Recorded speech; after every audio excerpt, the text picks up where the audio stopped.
Hello and welcome to LMC-TV's Meet the Candidates. I'm State Senator George Latimer. In our conversation today, we'll be talking with Dan Natchez and Thomas Burt. They are the candidates respectively for mayor and for village trustee in this year's Mamaroneck village elections that will be held on Tuesday, November 3rd. And Dan and Thomas will be on the Democratic and Mamaroneck first lines. Dan, Thomas, thanks for being with us again. And thank you for hosting it. It's great to be here with you. This is a good opportunity, I think, for us to get into a lot of the very specific issues that are on the minds of Mamaroneckers and for your take on these different things. So we'll start, Thomas, with the status of the A&P on Mamaroneck Avenue. What's going on with it? And do we expect to get a grocery store to replace the departure of A&P? George, you know I live in the Heights. I'm up on Raleigh Road, and that's been my grocery store since I moved in. It serves the Heights and it serves Washingtonville.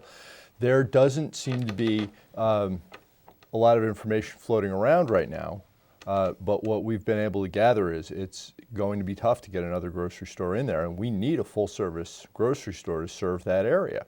So the attempts to sell it to a national chain so far have failed. The attempt to auction it off about a week ago failed. And we don't know what's going to happen with it, but the zoning that's been passed under the Rosenblum-Santoro administration encourages the development of residential or mixed-use blocks in there.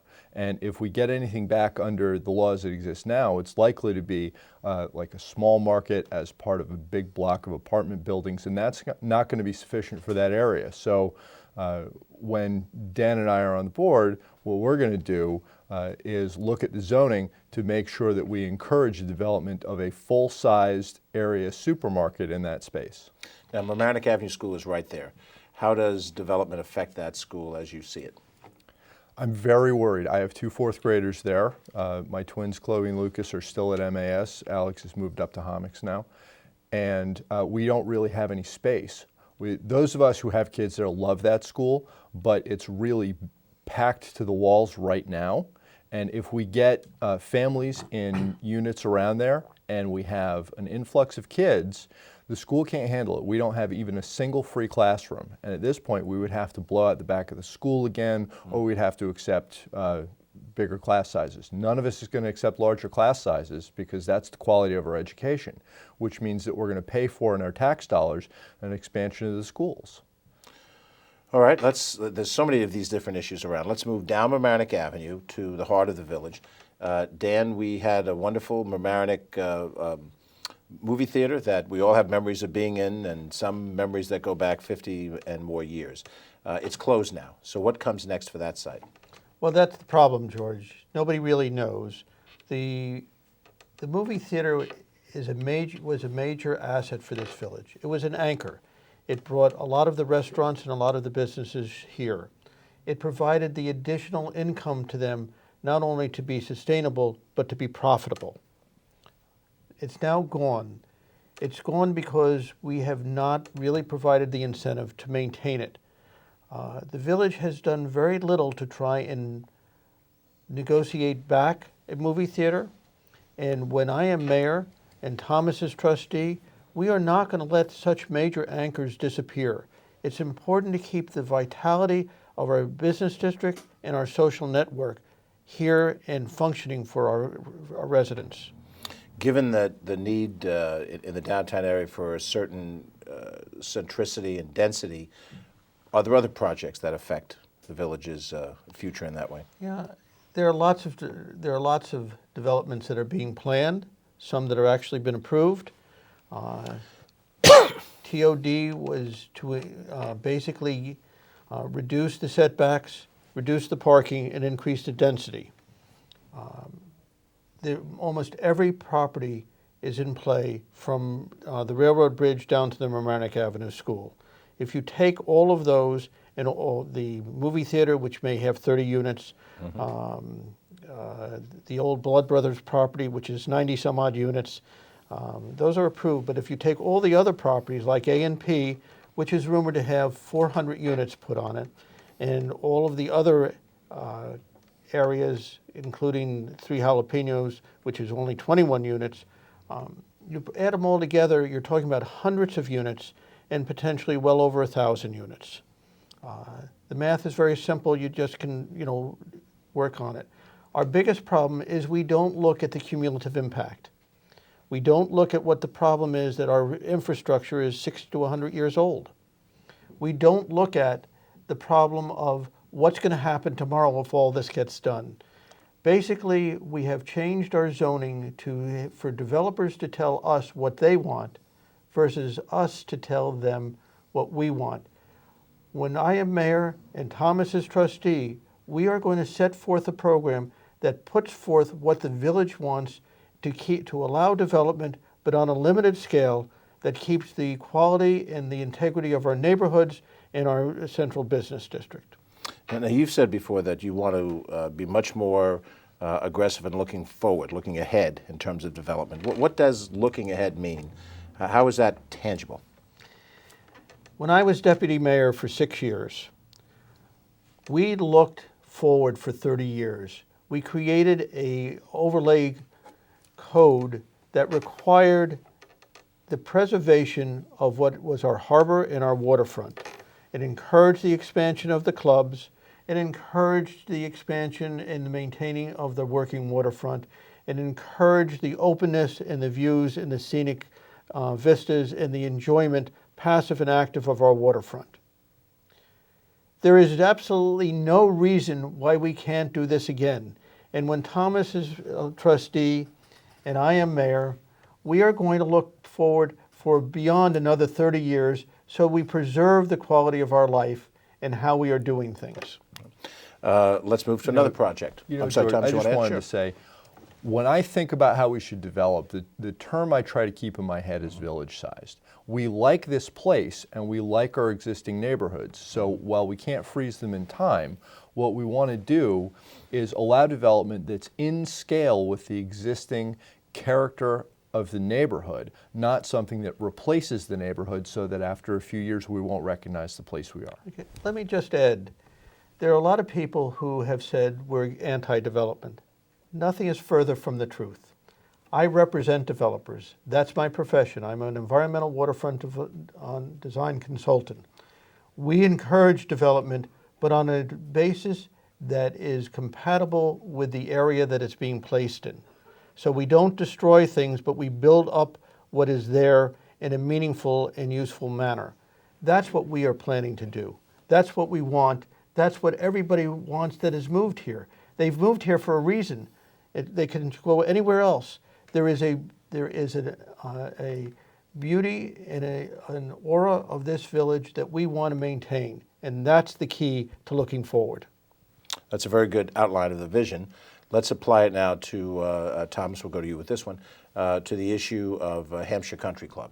What's the latest status, and how does that fit into whatever the vision is that you have for the village? George, when I've been walking around Orienta, I don't know if I can answer that properly. I find that a I lot can of do a people search for think, find out to you to the issue of the head. I find that a lot of people sort of think that the proposal is dead and that the Hampshire Country Club development idea is dead because the high-rise proposal didn't go through. Actually, they're back. They've filed with a new proposal that's already passed the first hurdle at the planning board.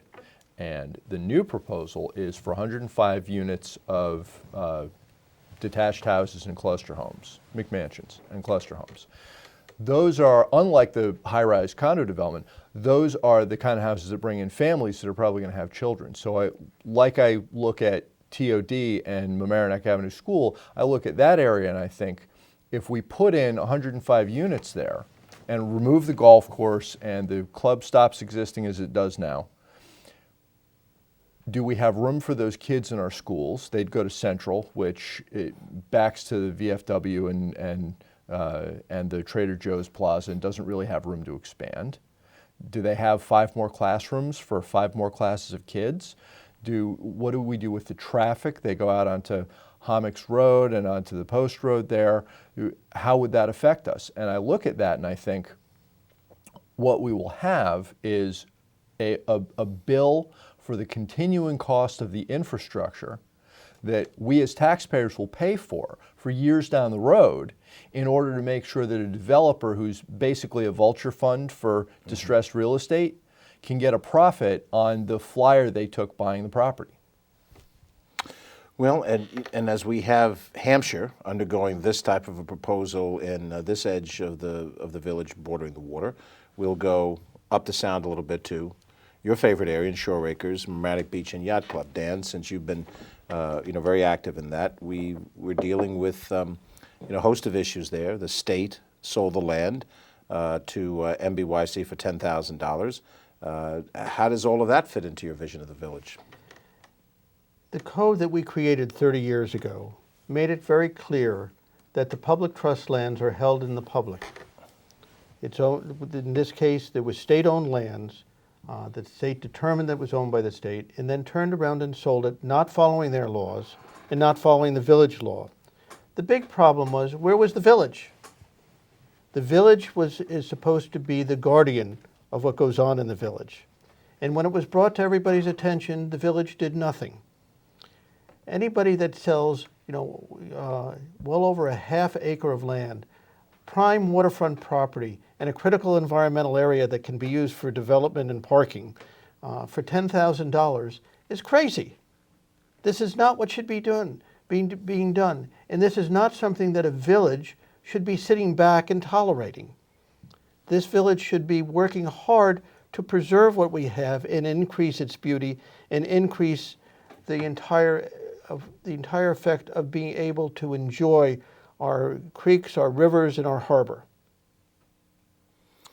As we go forward on this tour of the village with different issues, let's talk about the Jefferson Avenue Bridge. That bridge was under construction for quite a while. Is it finished? Are we there? Nope. And unfortunately, the Jefferson Avenue Bridge is one of the worst approaches to how we've run our government to date. It's 5 years in construction, well over $2 million over budget, 3 years late, and worse, the state of New York has declared it structurally deficient, which means we're going to have to pay more over time to maintain it. And more importantly, it was taken from a simple project and convoluted by diverting Army Corps of Engineers funds to make it a flood control project. And instead of helping in flood control, it's actually increased flooding, not by a lot. So when I am mayor and Thomas is trustee, we are not going to let that type of thing happen. We are going to look forward and do strategic planning and understand what the cause and effect relationships are so we don't run into this problem. We are going to require as-built surveys. We are going to require interim inspections. We are going to require what anybody normally would do. I represent developers. We bring projects in on time and on budget. There is no reason that we can't do that here. You don't run your business this way. You don't run your homes this way. Why are we running a village this way? So I guess, Dan, what you've laid out is a sort of a game plan for cost control, future contracts. Thomas, do you want to comment on your vision for how we control these kinds of costs as we go forward? Well, what you have to do is plan for risk protection and risk allocation from the outset. If you bid out a contract that doesn't provide the village any protection, then you end up finding, not really surprisingly, that the costs escalate and it doesn't come in on time and on budget.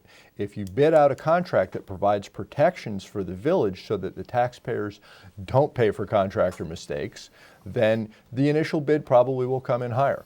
But I saw the mayor say on social media the other day, cheap is expensive. And I think in that case, he got it right. Cheap is expensive. If you bid out a contract that doesn't protect you, you can get a cheap bid and you will pay more in the long run, almost inevitably. We have a philosophy of looking for the cheap bid up front and not having effective controls. And we just have a different vision. So when Dan and I are in charge, we're going to do it differently. We'll protect ourselves and make sure that we have the tools to make them come in on time, on budget. Now, a lot of these things we're talking about, capital projects or development projects that may have a capital component to it. Dan, how do you control costs in the rest of the village budget outside of contractual arrangements? Well, first let me go back to the capital project for a minute. Please do. But it also has to do with any other budget because they're sort of intermixed. One of the biggest problems we have is we don't look through the entire project. When Sandy had damaged the Parks Recreation building, The original estimate was under $200,000 to restore it. And everybody said, okay, let's go ahead. When the police annex building, the original estimate was under $250,000. Let's go ahead. These projects are now well over $700,000 or approaching $700,000. This is not how you do things. If somebody said you're going to spend $1.5 million, you probably would say, let's do something better and do it right and put it together and do something more meaningful. We don't do that. The same thing is true in your budgets. We went through a 4-month intense budget review process in this village. I attended at several of the meetings. I didn't attend them all, but I listened very closely to what was being done. And the budget was then brought up, it was passed. And then within the first 5 months, we authorized over $200,000 of additional programs that were never even discussed in the budget program. You run a business under budgets. You run your household under budgets. Sometimes there's an emergency and you have to take care of it. Mm-hmm. But for the luxuries that are good programs, sometimes you have to say to your kids, we're going to have to wait a year for that one. And we need to really think through what happens, because what we are doing is raising our taxes and our tax burden to everybody. And there are a lot of people who can't afford it. And we want to keep the people. One of the beauties of this village is that we have people that have been here, like myself, all our lives. We want to remain here. We love it. We don't want to destroy it. Tom, anything you want to add to that thought? I think what you do is you set out to look beyond the annual budget priorities. Your budgeting process looks at a year but thinks about 5 years. And I've talked to Dan about his previous experience as deputy mayor and when they ran the budget process in that era.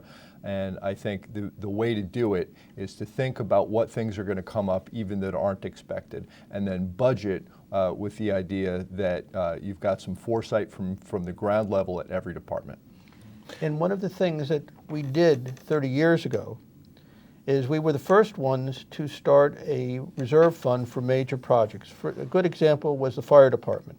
Every time the fire department had equipment that was getting outdated, there was always this big tug of war. Can we afford it? Can we not afford it? So when I came onto the board as deputy mayor, we set up reserve funds. So it was the first time that we started putting aside money every year for the next piece of equipment that the fire department would need, for all of the other major projects that we knew would come along. That's what prudent planning and strategic planning is all about. We've got a lot of ground to cover, and we want to try to get all these issues out so folks out there can hear what your thinking is. Let's touch on flooding. There's an effort under the Army Corps of Engineers to evaluate the village's sensitivity to flooding. What have we done in that area? Does it improve our rivers and streams? Will it improve our water quality? George, we could wait for a very long time for an Army Corps of Engineers project that we're all happy with. And when one comes along, it may not do everything that we want it to do. In the meantime, the mayor and the deputy mayor have taken the position that silt removal from the riverbeds, cleaning them up, it's not technically dredging, but basically dredging, is the best that we can do as a village on our own. That's not wrong, but if you're going to do that as your major flood control, you have to do it consistently and smartly. And we certainly haven't been consistent. Some years it's fallen by the wayside entirely. And when we're on the board, we'll make sure that our dredging program is done every year, and that we think every year about where the best, most effective place to do it is and get it done. We're not going to let it sit until somebody says, hey, we didn't dredge this year. And as part of that, my parents told me when I was a little boy, and I'm now just a little bigger boy, was that if you're going to do it, you do it right.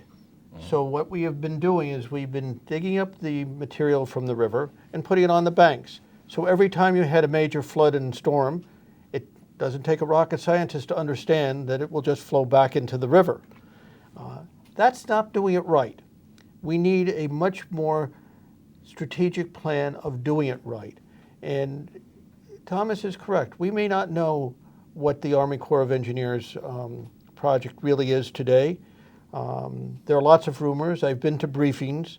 The fact that really bothers me is it's been done behind closed doors in secretism. When I am mayor and Thomas is trustee, we will have a transparent government. All of these things will be vetted in the public, where people can really comment. Because there's a question now, on the core project, it's rumored to be somewhere between 50 and 100 million, with the village share being somewhere between $9 million and $18 million. There are allegedly 204 properties that are affected by flooding today by our rivers.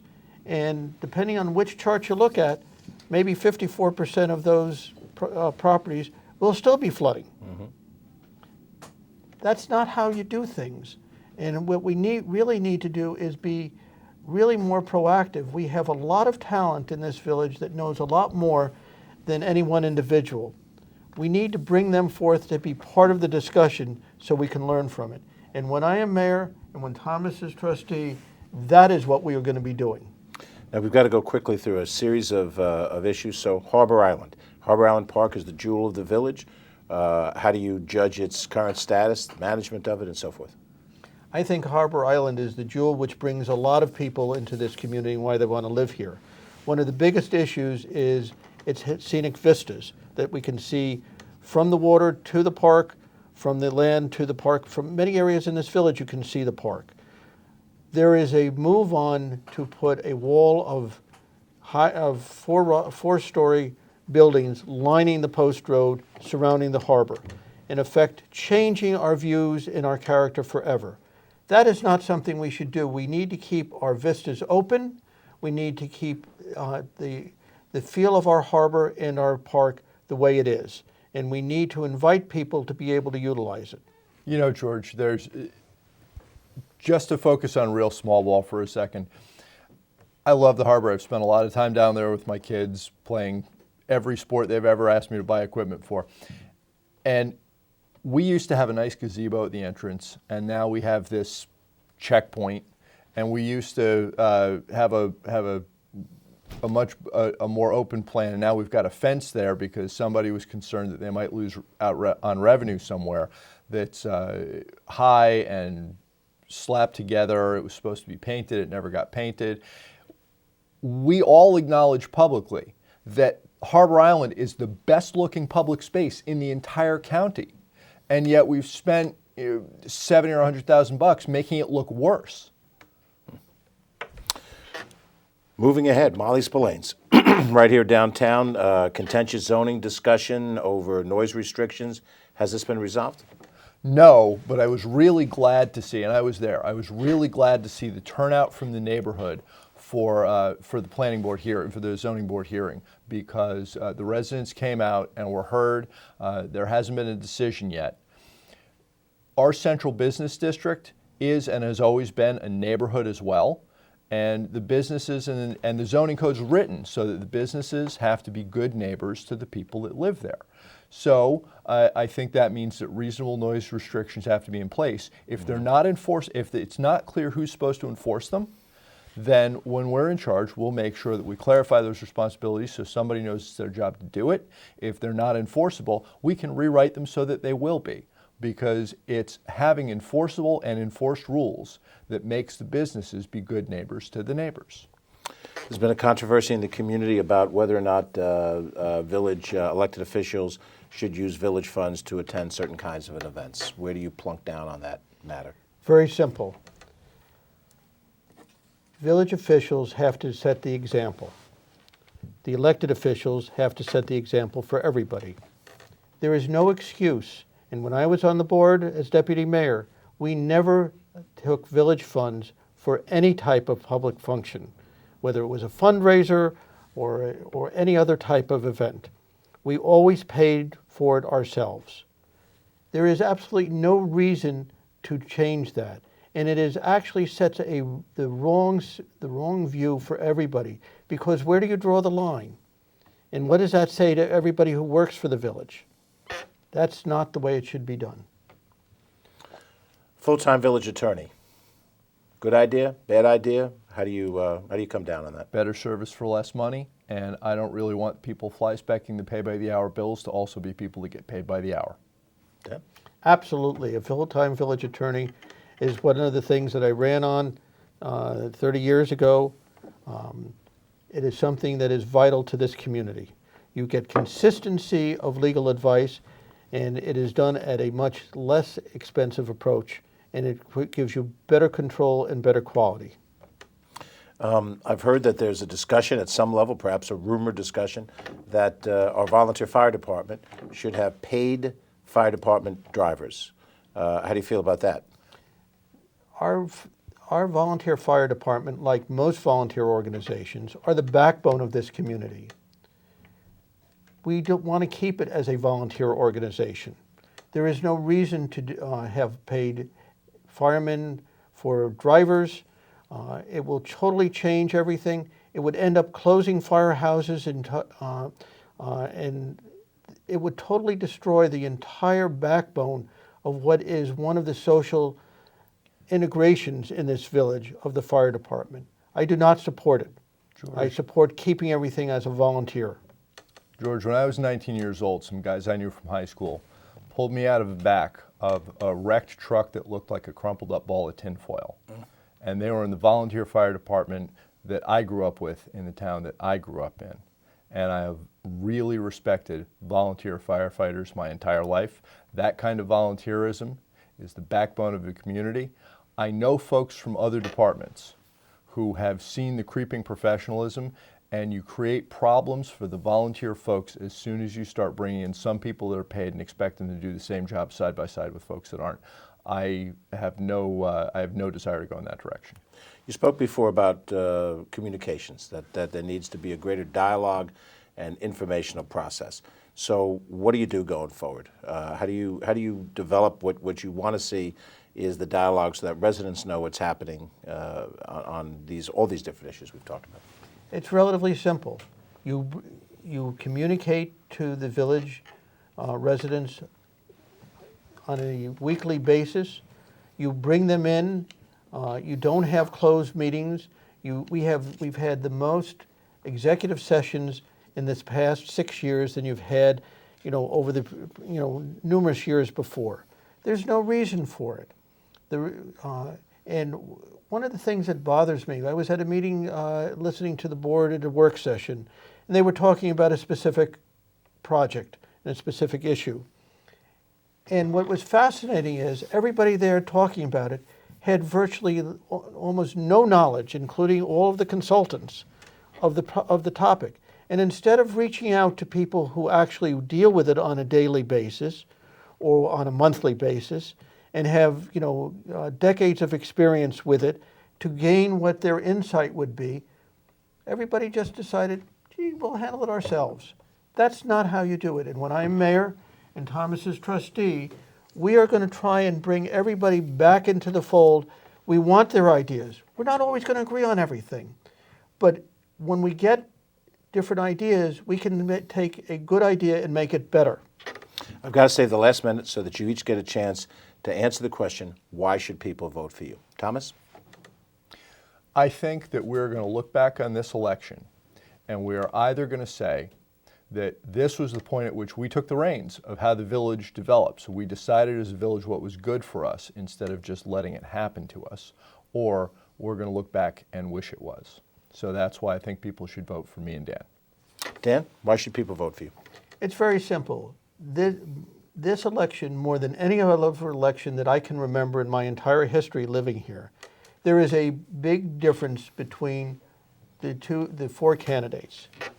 We support open government. We support fiscal responsibility and accountability. We support village-sized development that is meaningful, that does not destroy our neighborhoods, our parks, and our central business district. That's a very clear message, and we think that this is what the people want. We talk to everybody throughout this village. We're walking the entire village. They have been very, very clear that this is what they are looking for. You've been listening to Dan Natchez, who is candidate for mayor of the village of Mamaroneck on the Democratic and Mamaroneck First Line, and Thomas Burt, who's running for village trustee on the Democratic and Mamaroneck First Line. Gentlemen, thank you for taking the time today.